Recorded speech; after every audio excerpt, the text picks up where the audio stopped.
তাদের সাথে আপনি উঠবেন না, বসবেন না, চলবেন না। তাহলে আমরা কি করব? উঠব, বসবো, চলবো, সম্পর্ক রাখবো। আল্লাহ রাব্বুল আলামিন এই পৃথিবীকে সৃষ্টি করেছেন পৃথিবীর সমস্ত মানুষকে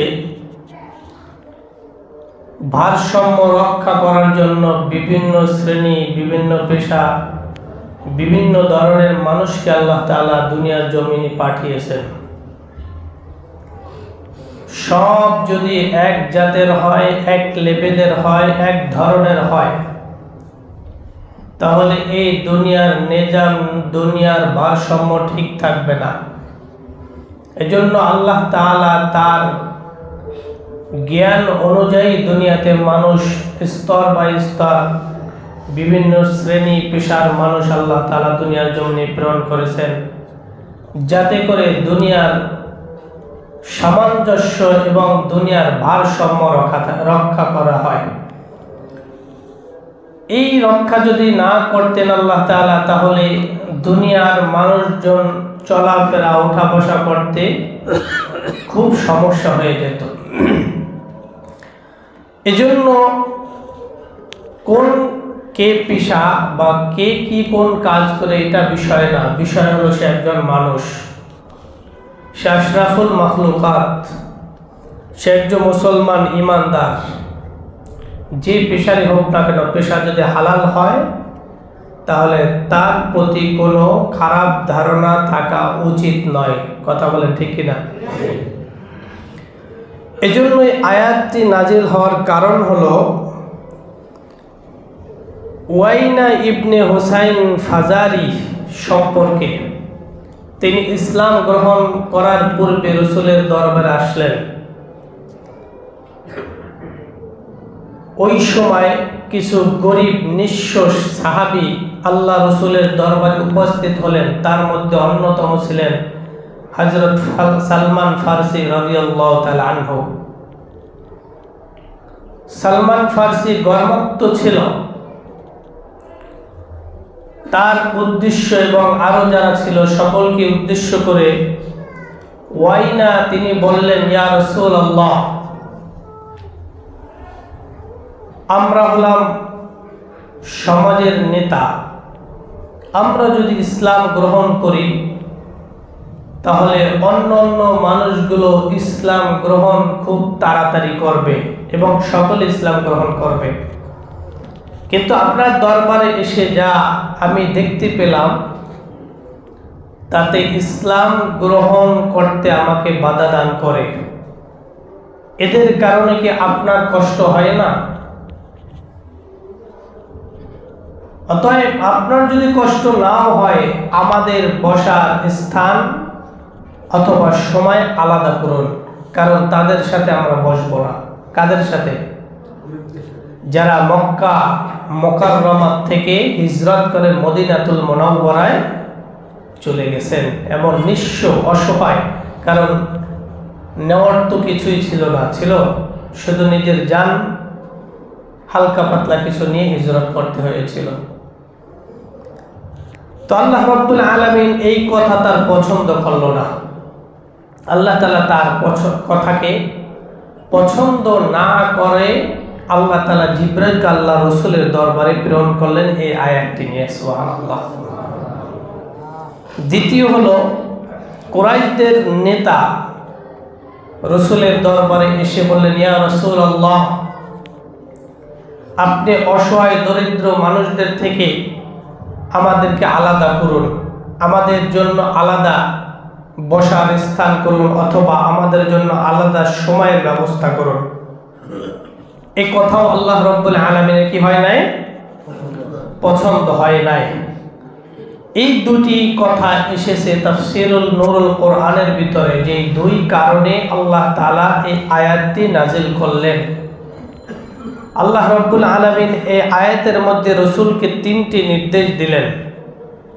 হে রাসূল, আপনি তাদের কথা শুনবেন না, তাদের সাথে উঠবেন না, চলবেন না, বসবেন না।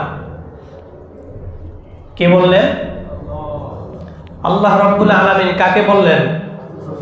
রাসূল পাক সাল্লাল্লাহু আলাইহি সাল্লাম যে আপনি তাদের সাথে উঠবেন না, বসবেন না, তাদের কোনো কথা আপনি শুনবেন না, তাদের আনুগত্য করবেন না। কোন কথার উপরে? আল্লাহ রাব্বুল আলামিন বলেন, ওয়ালা তুতি' মান আগফালনা কলবাহু আন যিকরিনা, যাদের কলবটা, হৃদয়টাকে আমি আল্লাহ তাআলার জিকির থেকে গাফিল করে দিয়েছি। এক নাম্বার। দুই নাম্বার, ওয়াত্তাবা হাওয়া, যে নিজের প্রবৃত্তির অনুসরণ করে চলে। তিন নাম্বার, ওয়াকানা আমরুহু ফুরুতা, যার কার্যকলাপ সীমা অতিক্রম করেছে। তাহলে কয়টা কথা বললেন? তিনটি কথা। কয়টা? এক নাম্বার কি বললেন? যাদের অন্তর, যাদের হৃদয় আল্লাহ রাব্বুল আলামিনের স্মরণ থেকে গাফেল, মান আগফালনা কলবাহু আন যিকরিনা, রবের জিকির থেকে, রবের স্মরণ থেকে যাদের অন্তরটা ছিন্ন বিচ্ছিন্ন হয়ে গেছে, অন্তরটা গাফেল হয়েছে।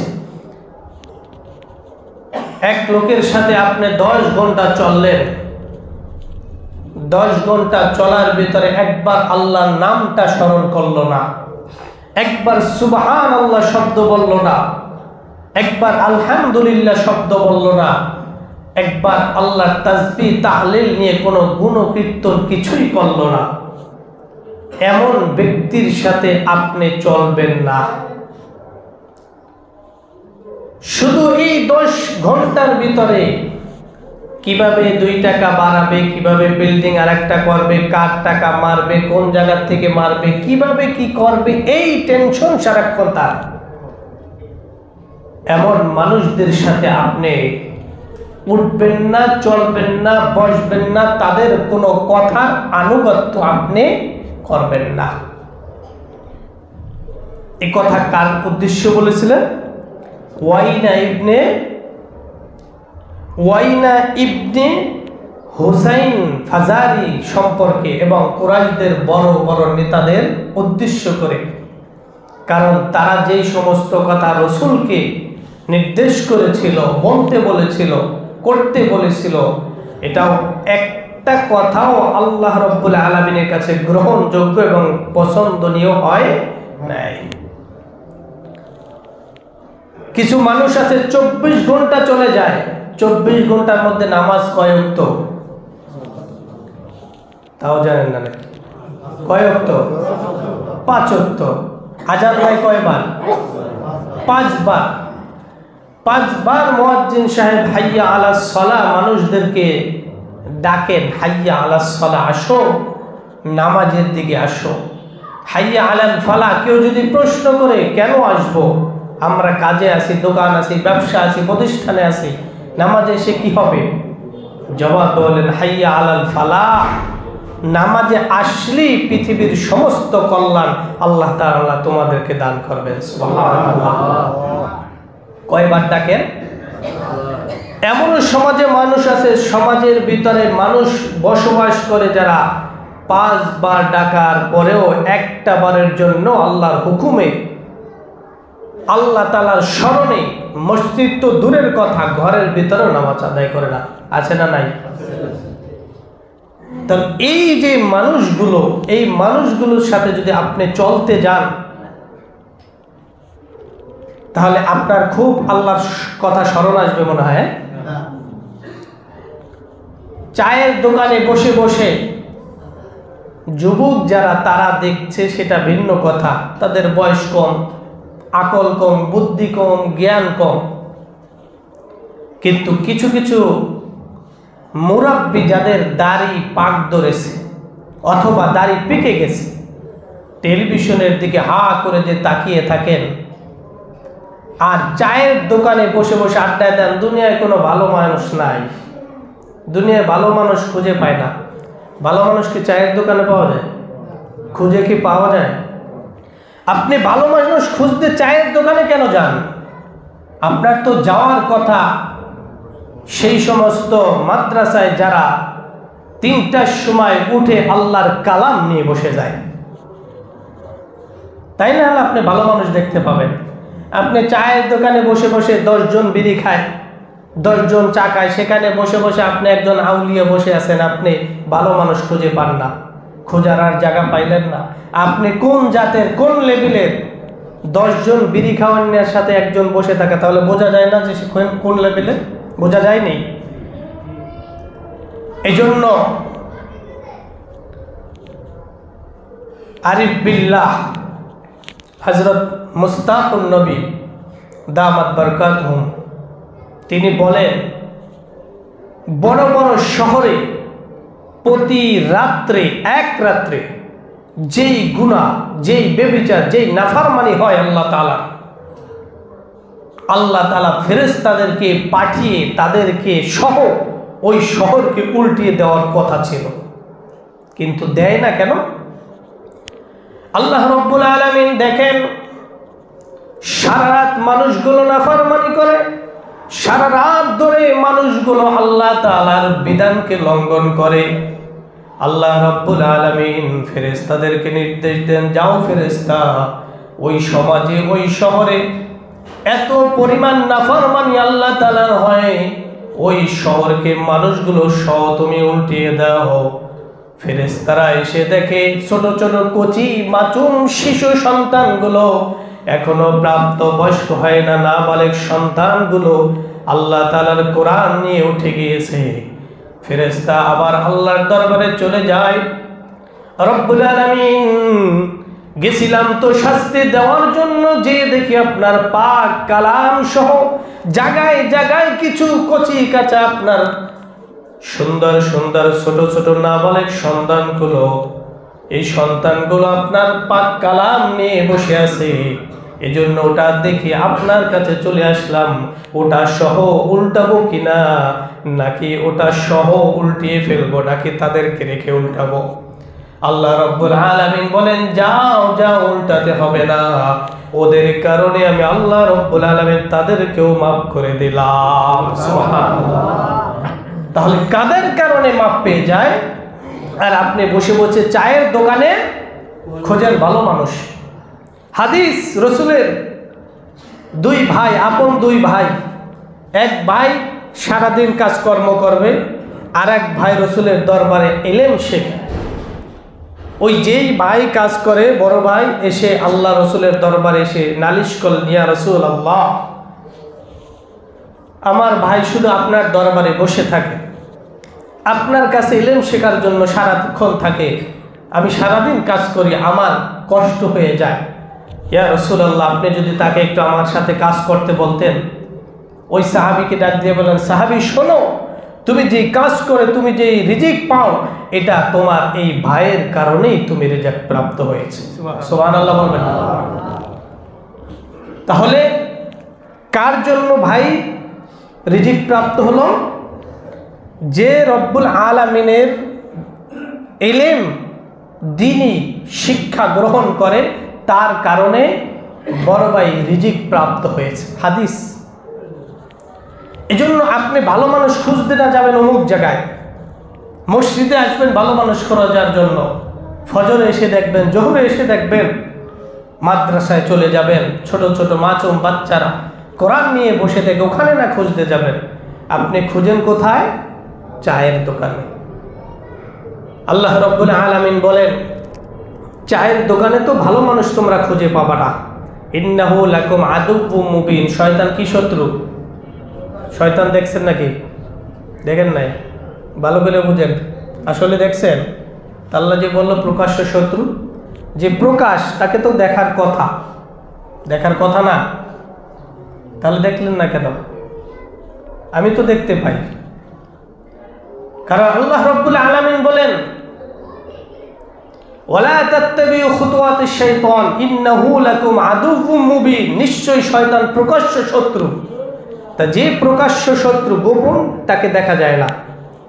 যেমনি ভাবে আমার আইডিটা আজকে হ্যাক করেছে, পুলিশ অফিসার হারুন ভাই আমাকে ফোন দিছে, তার কাছে মেসেজ দিছে কি, যে কোরআন, এতিমখানার কোরআন কিনতে গেছি, টাকায় শর্ট পড়ছে।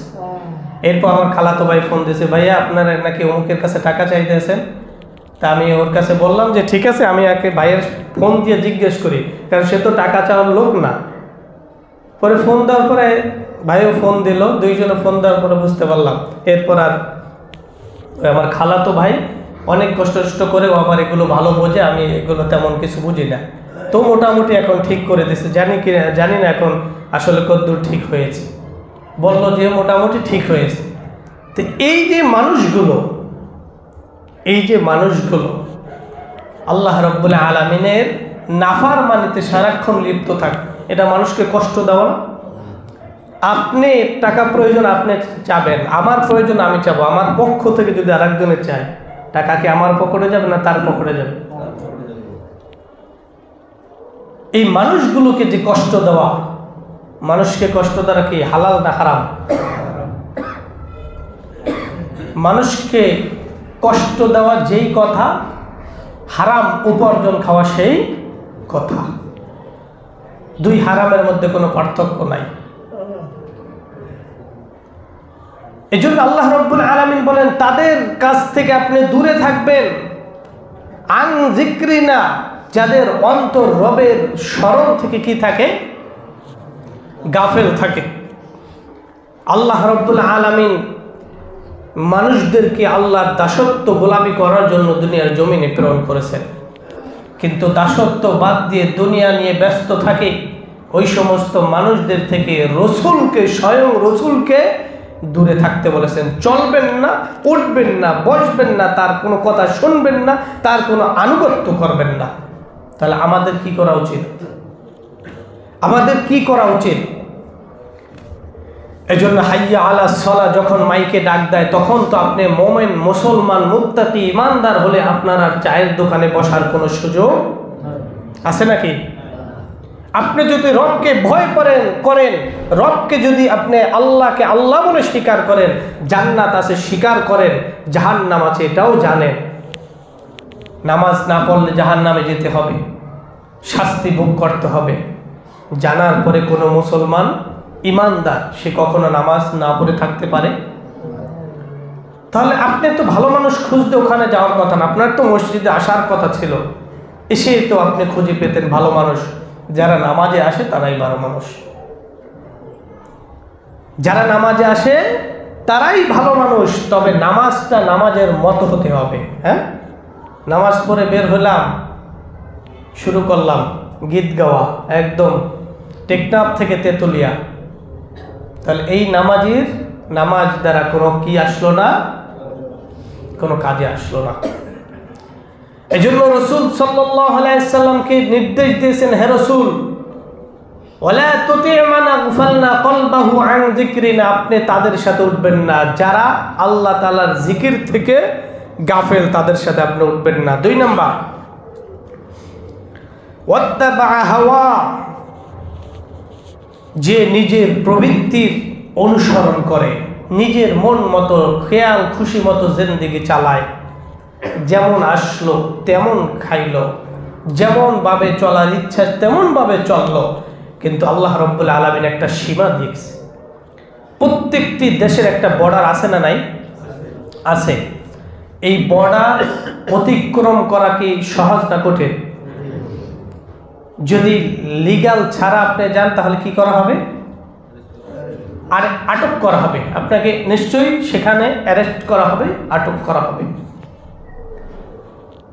আল্লাহ রাব্বুল আলামিনের একটা বর্ডার রয়েছে, একটা সীমা আছে। এই সীমার ভিতরে তোমার চলতে হবে, এই সীমার ভিতরে তোমাকে থাকতে হবে। এই সীমা অতিক্রম করা যাবে না, এটা রেড সিগন্যাল। এটা হলো তোমার জন্য রেড সিগন্যাল, এর বাইরে যাওয়া যাবে না। কোনটা?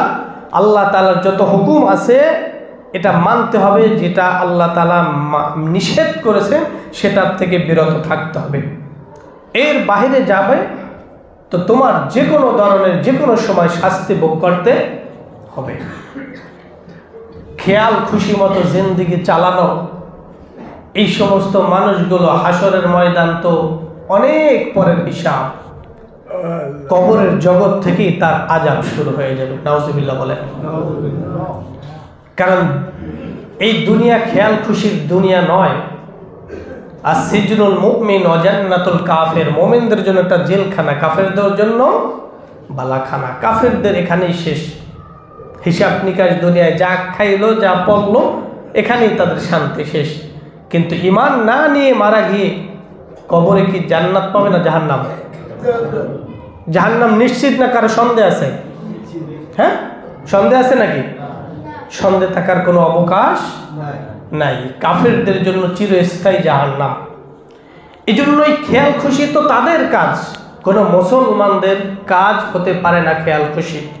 তার একটা সীমা আছে, তার একটা সময় রয়েছে, তার একটা নির্দিষ্ট ইবাদত রয়েছে। এটা আপনার করতে হবে, মানতে হবে। যদি না করেন, না মানেন, তাহলে কিন্তু হাশরের ময়দান তো অনেক পরের হিসাব। পৃথিবী শেষ হবে, এরপরও আরো অনেক অনেক বছর কবরে থাকবেন।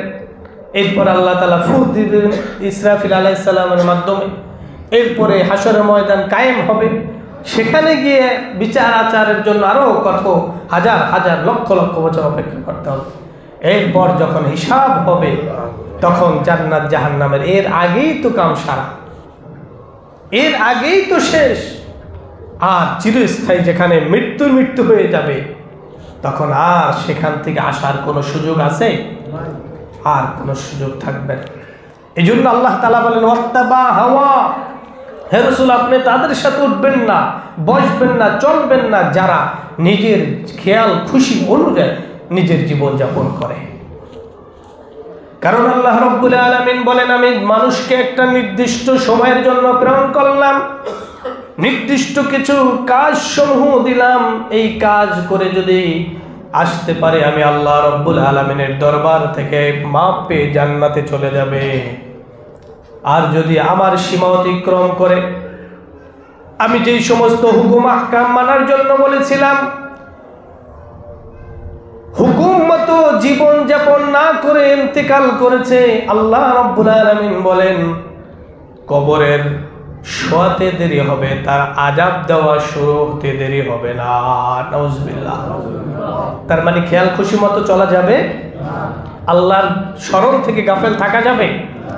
3 নাম্বার, ওয়াকানা আমরুহু ফুরতা। আল্লাহ রাব্বুল আলামিন বলেন যার কার্যকলাপ হচ্ছে সীমা অতিক্রম। একটা আছে যে একটা অপরাধ করে ফেলছেন, একটা অপরাধ করে ফেলছেন, ইচ্ছায় হোক অনিচ্ছায় হোক, খেয়ালে হোক বেখেয়ালে হোক, হয়ে গেছে। যেটা হয়েছে ওটা তো আর ফেরানো যাবে না, যাবে নাকি? কিন্তু ওখান থেকে ফেরা আসা যাবে তো? হ্যাঁ, বোঝেন না মনে হয়। যেটা করা হয়েছে ওই করা জিনিসটা, একটা কথা আপনি একজনকে বলছেন, ওটা কি আর ফেরত আনতে পারবেন? কিন্তু ওই কথা যাতে ভবিষ্যতে না হয় সেখান থেকে তো ফিরে আসা যাবে। তো আল্লাহ রাব্বুল আলামিন বলেন যারা সীমা অতিক্রম করলো, ইচ্ছা করে করলো, তওবা করলো না, আবার সেই কাজ করলো। দেখেন মদিনাতুল মুনাওয়ারা আল্লাহর জমিন, পাক জমিন, ওয়াহাদাল বালাদিল আমিন, আল্লাহ তাআলা নিজে বললেন এই জমিনটা কি? নিরাপদ। ওয়াহাদাল বালাদিল আমিন, মক্কা মদিনা, আল্লাহ তাআলা নিজে বললেন এই জমিন কি? নিরাপদ। ওয়াহাদাল বালাদিল আমিন, সেই জমিনে খেজুর নিয়ে আসলাম, যারে যারে দিছি আমার তো মনে হয় দোয়ার পরিবর্তে বরদোয়া দিছি। কারণ ভিতরে সেদিনকার খুলে দেখলাম ভিতরে পোকা হয়েছে। তা ঘুরে ঘুরে পোক যদি এটা দেখে মানুষ, তাহলে কি আমাকে দোয়া দিছি না বরদোয়া দিছি? আমি নিজে এখন লজ্জিত, যাকে যাকে দিছি এখন তো বলতে পারতেছি না, কিন্তু আমি নিজে লজ্জিত। এরকম যদি আমার চোখে পড়তো তাহলে আমি, প্রয়োজন নাই, খেজুর না দিলে কি হয়? কেউ বলতেন আমরা হুজুর আমাকে খেজুর দিলেন না কেন, বলতেন কেউ? কিন্তু যাকে দিছি আমি তো নিজে এখন লজ্জিত, কারণ সে খেতে গিয়ে তো নিশ্চয়ই। এরপরে বাসায় যা ছিল আমি সবগুলো ছেড়ে, যে কয়টা ভালো ছিল ওটা রেখেছি, আর বাকিগুলো সব ফেলে দিছি। সেখানে মানুষগুলো বাঙালির কাছ থেকে আনছি, হুজুর একদম খুব ফ্রেশ খেজুর, খুব ফ্রেশ, কিন্তু খেজুর ফ্রেশ না, ভিতরে যে পোকাটা ওটা হলো ফ্রেশ। আমি আশ্চর্য হয়েছি। ওহাজাল বালাদিল আমিন, এই শহরের মানুষগুলো তো নিরাপদ থাকা উচিত ছিল, ভালো হওয়া উচিত, কিন্তু সেখানে বাঙালি আর পাকিস্তান মিলে এমন করছে, ধোকাবাজি ছাড়া কোনো কাজ নাই। কিন্তু বুঝতে পারি নাই প্রথম তো, এই জন্য বুঝতে পারি। এই জন্য আমার তো মানে যাকে যাকে দিছে, আমার আত্মীয় স্বজন যারাই আছে, আমার নিজের কাছে এখন লজ্জা লাগতেছে, কি করলাম। অনেক ছোট মনে হয়েছে, ইতিপূর্বে এরকম ঘটনা আমার জীবনে ঘটে নাই, এত ছোট মনে হইতে আছে নিজের কাছে। কিন্তু এখন ফোনও তো দিতে পারছি না তাদের কাছে। যাক, যা হওয়ার হয়ে গেছে, ওটা না জেনে যে আল্লাহ তাআলা আমাকেও মাফ করুন এবং তাদেরও বোঝার তৌফিক দান করুন। এই যে মানুষগুলো সীমা অতিক্রম, সে জানছে না খেজুরের ভিতরে পোকা, আপনি একটা মাল। এই জন্য আল্লাহ রসুল বলেন, হাদিস, সবচেয়ে কসম খায় ব্যবসায়ীরা এবং সবচেয়ে বেশি ওই অভিশাপ দেয় মহিলারা।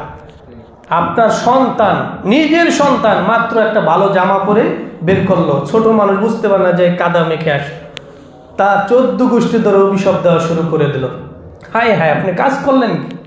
একটা জামা, সেটা ধুইলেই তো সংশোধন হয়ে যায় নাকি? এমন তো কোনো কিছু করে নাই যে সংশোধন করা বা সমাধান করা সম্ভব না। একটা জামা, নিজের সন্তান, নিজের স্বামীকে কথায় কথায় মহিলার অভিশাপ দেয়। রাসূলের হাদিস। ব্যবসায়ীরা এত ধরনের কসম খায় যে আল্লাহর কসম খেয়ে বললাম, এটা ওই যে এয়ারপোর্ট পর্যন্ত যায় না, ওই দিক থেকে আসার সময় পেলেন আমার উঠানে ফেলাই গেছে, কথার কথা। এমনভাবে কসম খায় যে এই মালটা আনছি আমি 40 টাকায়, বেচতে আছে 50 টাকা। তো যেখান থেকে আনছেন সেখান থেকে কেরিং খরচ 50 টাকা বেচা আপনার কোনোভাবেই সম্ভব না। আপনাকে কি বলছে কসম খেতে? সাবধান। আল্লাহ রসুল বলেন, আন-নাবিয়্যিন, সিদ্দিকিন, শুহাদা, সালিহিন, যারা সৎভাবে ব্যবসা করবে 4 শ্রেণীর লোকদের সাথে কিয়ামতের ময়দানে একত্রিত হয়ে উঠবে, আর যারা অসৎ তাদের অবস্থা জাহান্নামে যাবে। এজন্য জেনে বুঝে শুনেই তো খেজুরগুলা দিছি। ওখানেও বাঙালি, মানে বাঙালি যেখানে যাবে কি বলবো, এত কষ্ট করে আনার পরে একটা মানুষকে দেওয়ার পরে সে যদি মুখে দিতে না পারে, সেটা তার কাছেও যেমন খারাপ লাগছে, আমার কাছে আরো বেশি খারাপ এবং লজ্জা দুইটাই লাগছে আমার কাছে। এজন্য মানুষের, কারণ খেজুরের ভিতরে কি আছে এটা তো দেখা সম্ভব নাকি? একটা আছে কিছু গুড়া পোক হয় খেজুরে, সেটা একভাবে আপনি ফেলে দিয়ে একটু ধুয়ে খাওয়া যায়। কিন্তু যদি আপনি দেখেন পোকা হাঁটে, ওটা কি কোনোভাবেই রুচিতে ধরবে? যত দামি হোক আর যত কিছু ধরবে? কোনোভাবেই ধরবে না। এই জন্য আল্লাহ রাব্বুল আলামিন যারা বলেন, যারা সীমা অতিক্রম করে, ওয়াকানা আমরু ফুরতা, হে রাসূল তাদের সাথে উঠবেন না, বসবেন না, চলবেন না। কারণ তারা জেনে শুনে বুঝে একটার পর একটা অপরাধ করতেছে, একটার পর একটা অপরাধ করতেছে। একটা মানুষ অপরাধ করে ফেলছে যে আলহামদুলিল্লাহ একটা অপরাধ হয়ে গেছে আল্লাহর দরবার থেকে, আমি কি করলাম, তওবা ইস্তেগফার করে আলহামদুলিল্লাহ আমি ফিরে আসলাম, আর আমি ওই কাজটা করব না।